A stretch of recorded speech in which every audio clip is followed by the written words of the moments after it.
Goody goody everyone, this is Dayhawk bringing to you my take, my review of Kamen Rider Revice episode 39. So, the main highlights of this episode, which I assume you already seen the whole entire episode, is Weekend Mama-san has been killed. Yeah, I'm sorry, I didn't care.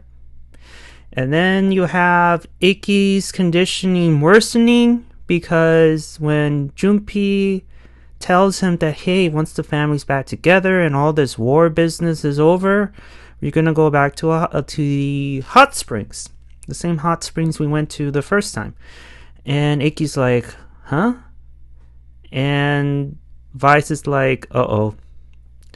And you can tell because in that particular scene, you see Vice showing a picture of them being in the hot springs, but Ikki's no longer there. So again, every time he uses his powers, his memories, his very existence is starting to disappear. Hiromi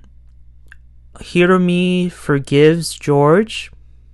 Also, it's been confirmed that he can no longer transform due to his condition, which sucks. Let's see what else happens here. Aside from Daiji Skywalker being crazy.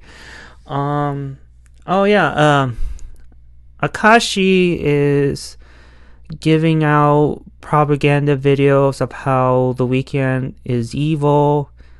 Phoenix is good. Giff is good. He's gonna save humanity. Giff is good. You know, the traditional Mouth of Sauron type speech. Well, he is the Mouth of Giff after all. Why not? Should I look, if I go around going back and forth with the Mouth of Giff or Akaishi Palpatine, they're the same person. Anyway, other than that, also, George is creating multiple demon drivers. So, Ikki and Vice will have their load off and try to, help and deal with other demons when they need to. So, they don't need to be worrying going one pinpoint to another, back and forth. So, we'll ease the load of the other riders, which is good. Other than that, also the Weekend, I think Tasuke, finally I learned his name. Tasuke, the right hand of Dr. Karazaki, has announced to the world that they're declaring war on Giff, and also welcoming people into their shelters. And yeah, that's it. That's pretty much what the episode was all about. I don't think I will need to give a recap because that was pretty much what it was. Nothing really major happened except Daiji is becoming very insufferable. He is reaching Michi levels.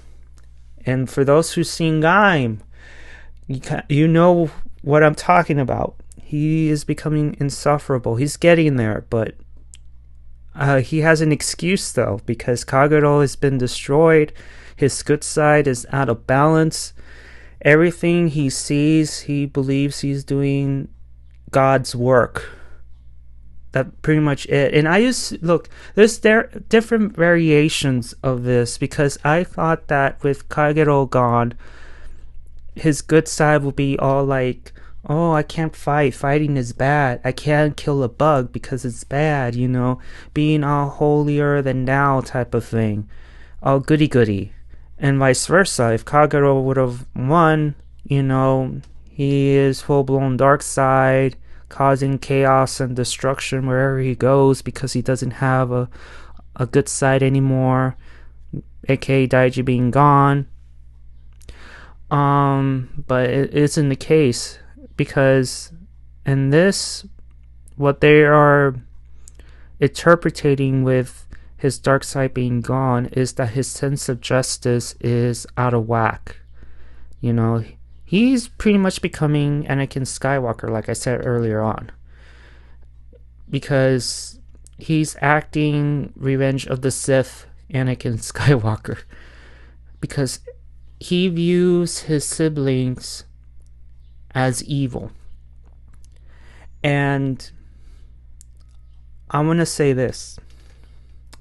You see Daiji Skywalker at this one of the shelters at the Phoenix base, because it says Aga Rat headquarters, so it's one of the main shelters.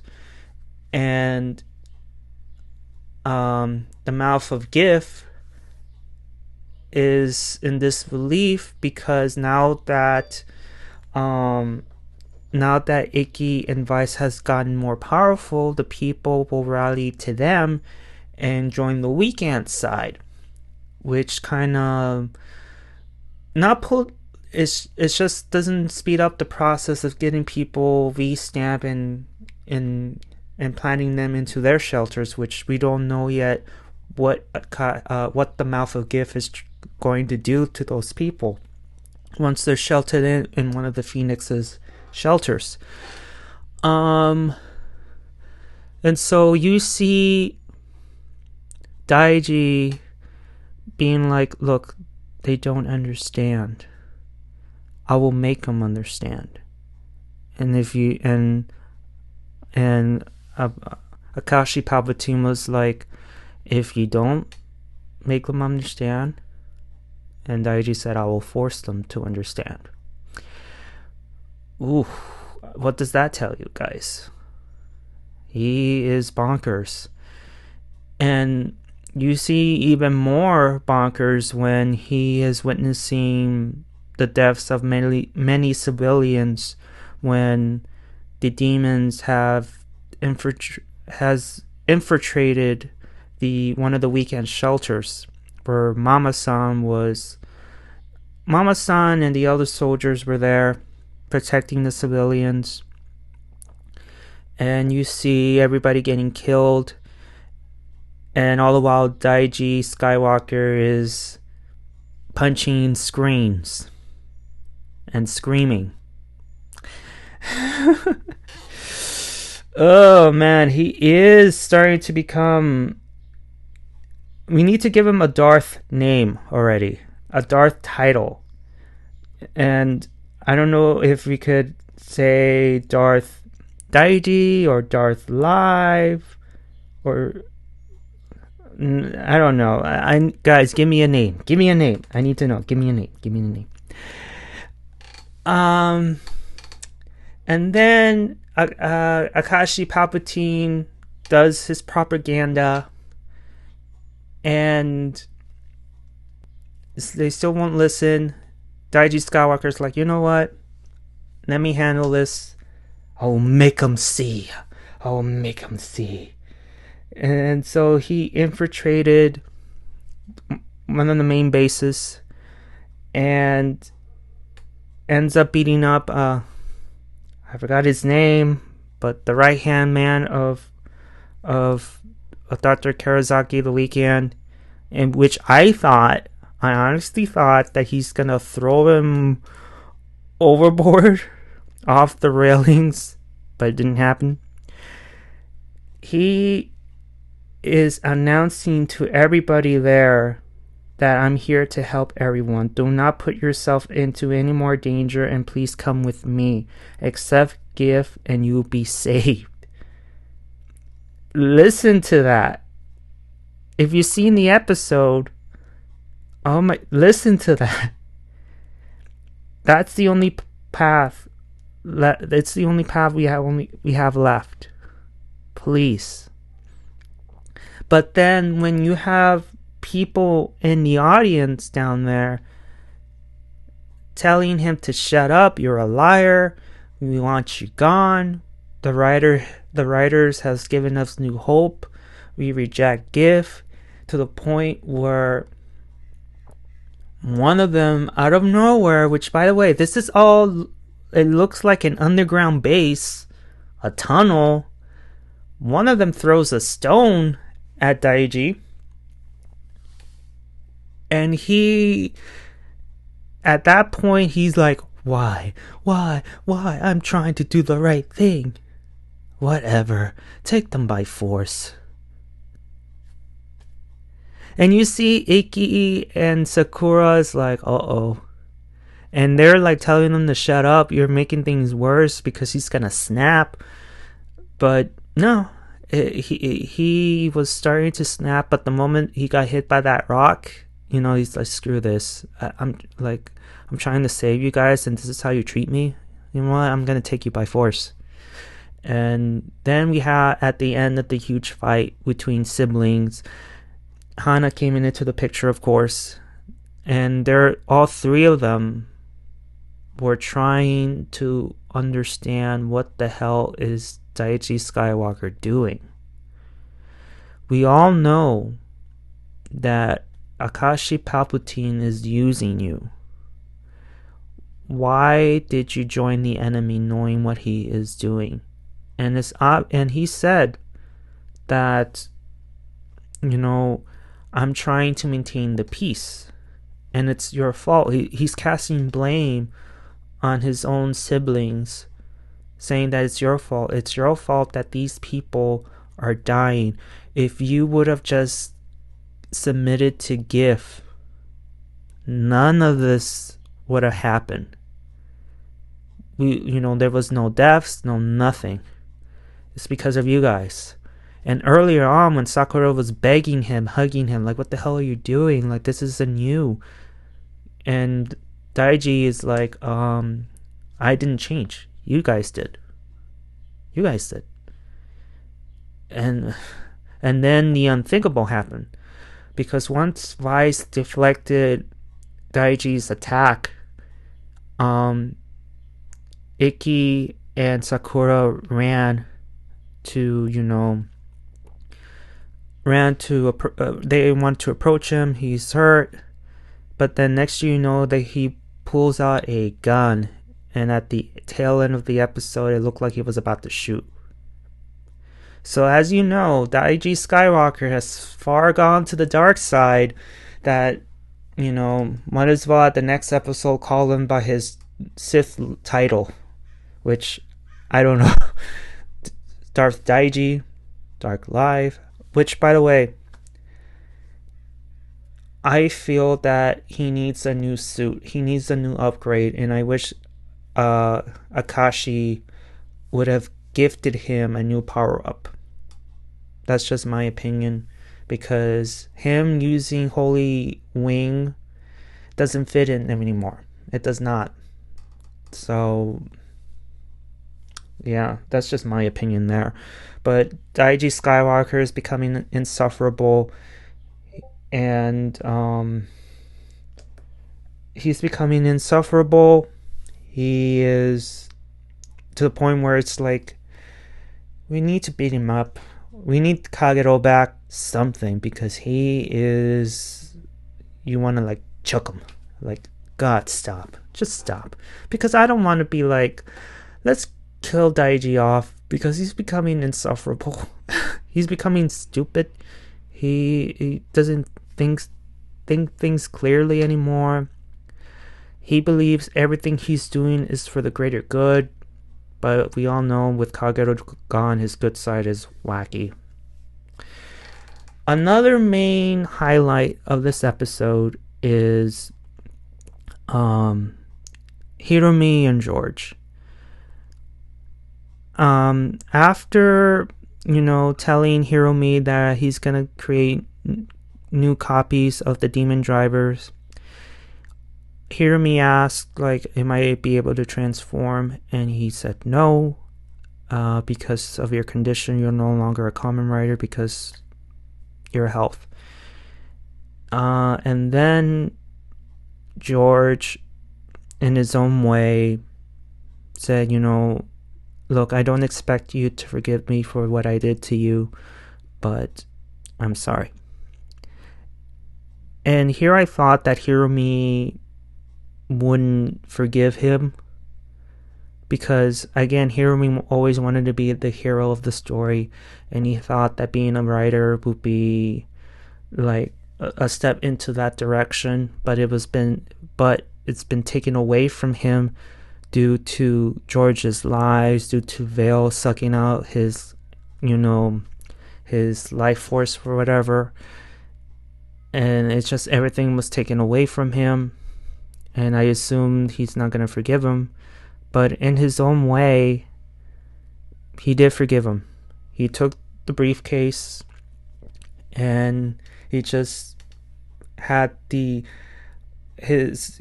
fist with the briefcase up high as a sign that, yeah, I forgive you. And you see George, bowing as, no, thank you. And I thought that was a cool moment there. Badass moment for Hiromi. It sucks that you want Hiromi back as a writer, but due to his condition, he can't. But with writer, there's always a loophole, or they always like, what? Condition? I don't know what you're talking about. There is evidence of that. Trust me. In other writer shows that I've seen. Okay. From a badass moment to a flat out terrible moment. Mama-san, the weekend Mama-san getting killed off. It fell flat. And when I saw her flowers on social media, most of the people that wrote, it's just, they don't care. It's just, they don't care at all. And there's two reasons why they did what they did. One for Hikaru, and the second is the all bigger picture concerning more. Let me get the important part out of the way. The reason that they killed off Mama Weekend was that to show people that anybody can die in a war. Anybody that we know or we know briefly, anybody can die in that situation. It's just showing people that war comes with a heavy price, and with war, there's always this fear that they can never come back, return home all at once, either physically or mentally. And I can never forget what Bilbo asked Gandalf in The Hobbit, the first one, the first Hobbit. He asked Gandalf, can I come back? Will I be able to come back? And Gandalf said, no. But if you do, you will not be the same. And it's true. You may come back, but you're coming back as a different person. And that's the main overall picture of why Mama-san had to go. Because of that. Now, the second reason has to do with Hikaru, which again, Hikaru is a character we the audience, well, I'm talking about myself at this point, I don't care about about Hikaru. Nobody cares. And it's another reason why the writers, it's the writer's reason to give Hikaru, building character and make us care about Hikaru. Problem is, you guys are at the tail end of your season. There's no way you have time to build character for Hikaru and make us care enough about him. There's no way. And a lot of people pretty much are hating that character because they just don't care. And, we just don't care. And when he ended up confronting the right hand of the weekend, which again I forget, he's like, why did you make us retreat? I could have saved them. And he's like, first of all, she is not your mom. You, her, and I have been put together for this mission. We're not family. Second of all, I had no choice, because what would you have done in that situation? Because for what I've seen, you are getting beaten. The foot soldiers are like stomping at you while you're looking at your quote-unquote mom getting beat up by this upper level demon and then get killed off. You could have been killed. I mean, what? And here's another thing about war. You're gonna make, if you're high on that food chain where you're giving orders, commands, and you're in this situation where like you want to save everybody but you can't because you see the situation is grim, all that you can do is, if there are civilians, you need to take them to safety, like right away, because they're gonna get killed. And there will be less casualties if you retreat than just to hold off on and hope for the best. And it's a tough call, but he made the right decision. And of course, Mama-san did the same. Like, I need to at least keep them at bay while the other soldiers are taking the civilians to safety. But then you see Hikaru crying, Mama-san is dead, and and you see him crying, and of course Sakura comes in and comforts him, saying that, don't be sad, regardless of what, what's his face said. If, it doesn't matter if you share the same blood or you do not. You spend time with her. You consider her as a mom. So, it's okay to be sad for her passing. And that was it. It's just that scene in particular between Sakura, Ikki, and Hikaru is to tell kids that it doesn't matter if your family shares or does not share the same blood. If you consider them family, they are part of your family, and it's okay. And then another important highlight is that Ikki's memories, his own existence, has again pop up again, because when Papa-san tells the boys, Ikki and Vice, that once this is all over, once the family's back together, we're going back to the hot springs. And Ikki's like, what hot springs? The same hot springs we went. It wasn't that long ago that we went to that place, remember? And Vice is like, Papa, let me talk to Ikki for a moment. Something came up, And Vice is asking questions. He answered them correctly. But then he showed the picture of them at the hot springs. And guess who was missing? Ikki. And of course, the conversation comes back like, are you sure you want to continue this? Because the more you use these powers, the more of your pictures disappear, your existence disappears. Like, are you sure you want to do this? And Ikki's like, I have no choice.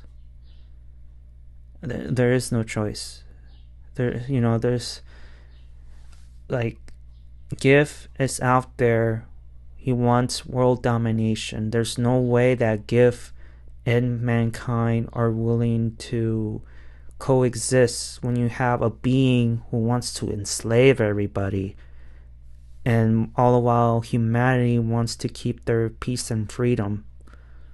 There's no way. There's no way. So Ikki feels that he needs to see this through because there's no other way. And Daiji, of course, is getting bonkers, and there's no way Sakura and Hana can do, and Hikaru can do this all on their own. So he is like stuck between a hard rock in a hard place. But he's gonna continue fighting, and yeah. I'm not gonna give a recap because, like I said earlier on, the highlights were Daiji Skywalker going crazy, transitioning to a Darth, to the ways of the Sith. The weekend declares war. Akaishi Palpatine is spewing propaganda about the weekend. Hiromi forgives George, and Mama-san getting killed. The weekend mama, not Hot Springs mama. I mean, Happy Spa mama. And again, with her gone, it fell flat. Hikaru, I don't know, the writers really messed up in terms of making us care about Hikaru. And if they want us to care, they should have done it like when Sakura was wondering whether or not to join the weekend. That would have been a perfect time to reintroduce Hikaru, get to know him, and the reason why he joined, and what happened to his parents, right in that 10 to 20 mark. That would have been a perfect, a perfect way to reintroduce him, but it didn't happen. So I put all the blame on the writers, not the actor. And people need to understand that it's not the actor's fault. He's doing a job. He's playing a character. He has no say on what the character does. That belongs to the creative team, the writers and the director, on how to do things. That's the way it is. So this is my way of telling you guys, don't poo-poo on the actor. He's just doing his job. He had no say. Other than that, I mean, that is it. I'm sorry I didn't do a recap, but I think it was more important to give out the important highlights. And you guys are already seen it, so you don't really need a recap at this point, in my opinion, unless you want me to. Other than that, tell me, did you like the episode? Did you dislike it? And what could you have changed about it? Is Daiji Skywalker being insufferable? Also, give me Sith titles. I need to know, guys. And do you think that Kagero will make his return? Or is there another way to save Daiji from himself? And yeah, I think that's it. Give a like if you like it, guys, and subscribe. And we're in the tail end, guys. Believe it or not, we're in the 40s now. We only have like 9 to 10 episodes left. And as we all know with Kamen Rider, the maximum episodes is 50, sometimes 51, 52, sometimes even less. I don't really see it heading into the 50th mark. I'm guessing it's going to end at 45, but we're in the tail end, guys. And I have to say this, regardless of the terrible creative, the writing, and the predictability, how predictable it was sometimes, and also the plot holes, naming one of them with the Hiromi returning, how he didn't have amnesia thing. All in all, it was a good season. It's one of those things where you watch the final episode, it's hard to say goodbye because it was that good, you know. And transitioning to the new season, you still feel the, you know, the old writer show, because like this is not Revice, this is not 01, but it's one of those painful transitions. But then once a new season becomes good, then it, you know, it's easier to let go, you know. But that's just me. So we're close to the finish line, and let's see how this show is gonna end. We only have like 5 to 10 episodes left, so we'll see. Alright guys, thank you so much.